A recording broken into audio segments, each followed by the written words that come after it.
When my nephew Matt came to live with my partner and me for his junior and senior years in high school, I expected he would bring laundry, likely dirty, and maybe some angst about starting in a new high school. I did not expect a lesson in leadership. 25 years ago, I founded an LGBT nonprofit youth organization.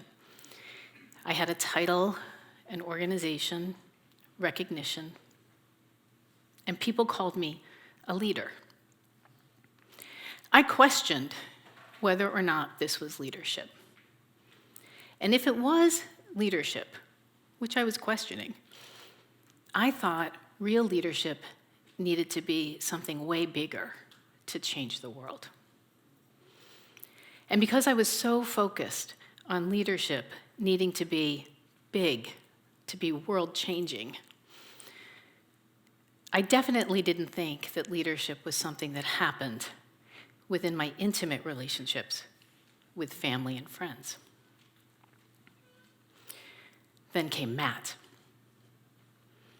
For a year and a half before moving in with me and my partner, Matt had met with the school's social worker to figure out how to get his guts up to tell his mom, "I can't live here anymore." He sat across from her on their living room couch and he said, "I'm failing in school.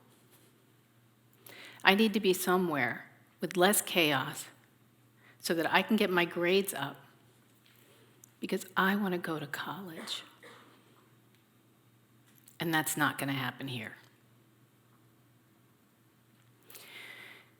This was not an easy conversation for his mom, and it was not an easy conversation for our entire family. It would change all of our relationships.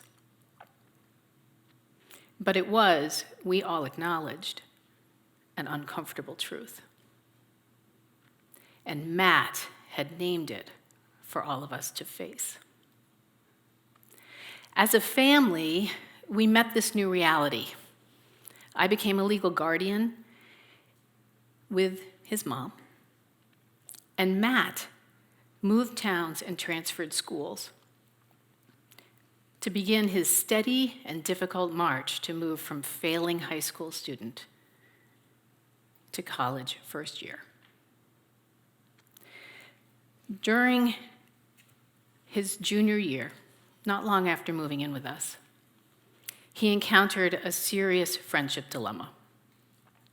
Since middle school, Matt had had a best friend, the kind that text each other throughout the day, finish each other's sentences, and keep each other's secrets.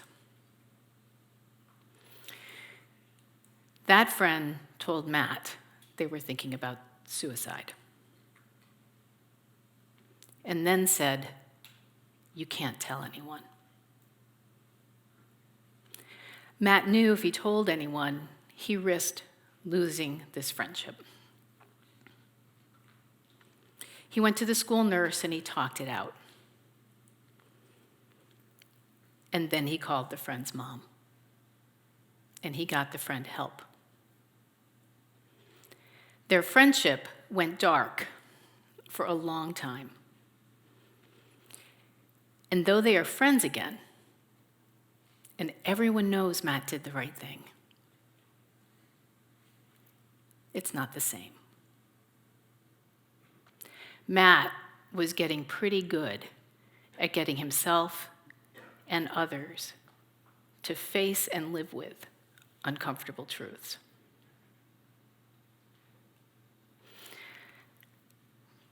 By second semester of senior year, Matt had turned his grades around, and he began looking at colleges. And that's when he found the leadership questions in the college applications. Auntie Cathy, I haven't done enough. I haven't been the captain of anything. I haven't done anything in the community. I haven't done anything big. I pointed out that he had, in fact, started the photography club in his new school. Yeah, he says, it met 3 times. Cynically, we both agreed it still counted. It was better than nothing. Matt did have some things to put in his college applications. He had received an academic achievement award. He'd participated in some activities: High School Musical, marching band, ultimate frisbee. He had a paying job at a supermarket. And for his college essay, he had the story of telling his mom he was leaving home. We were shocked when Matt received an acceptance letter from a college we never thought he'd get into. I later learned the college admissions counselor had called the high school to find out whether Matt could academically succeed. He wrote this really compelling essay. We think he'll add a level of well-rounded, diverse experience to our first-year class. She saw Matt's story as a diversity story. She did not see it as a leadership story. But it is a leadership story. Ron Heifetz at Harvard University defines real leadership as the activity of mobilizing people to face reality. It is not a position, it is not a role, it is an action any of us can take. And that is Matt's leadership. The college admissions counselor failed to see Matt's leadership in his ability to mobilize people to face and respond to uncomfortable truths.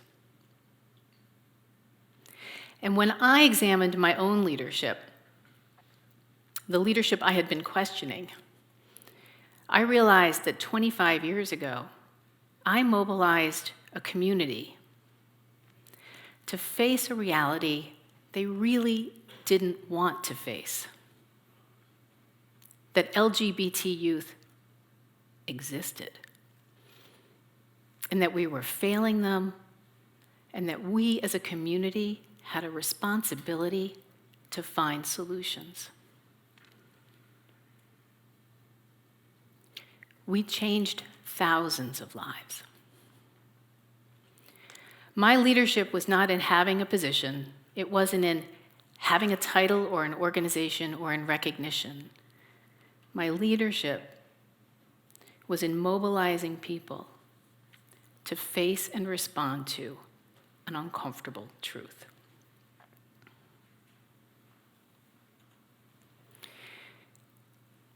But here's what Matt taught me. Here's his gift to me. The foundation for that leadership, that came in high school and in college, when I faced the uncomfortable truth of my own existence, my own sexual orientation.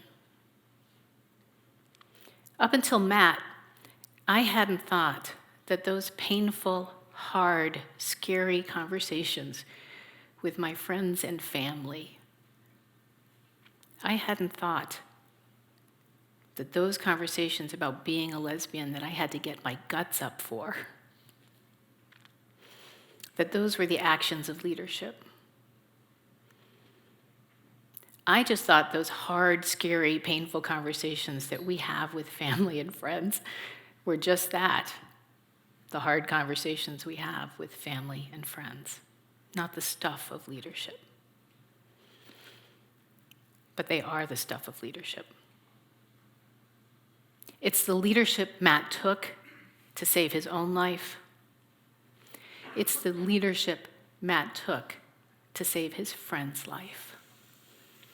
And it's the leadership, when we are awake to it, many of us do every day.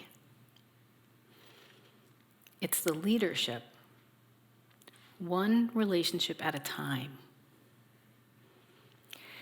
that changes lives and changes our world.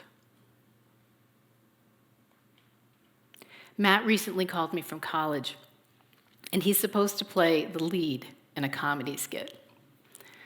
Honey, Cathy, it's not funny. It's racist, it's sexist, it's homophobic. And I don't want to be that guy. I don't want to be that guy who comes in, who tells everybody they're doing it wrong. I want to have some friends. But I guess I'm going to be that guy. This is the kind of leadership the world is craving. It's plenty big enough. And each of us has the capacity to do it. Thank you.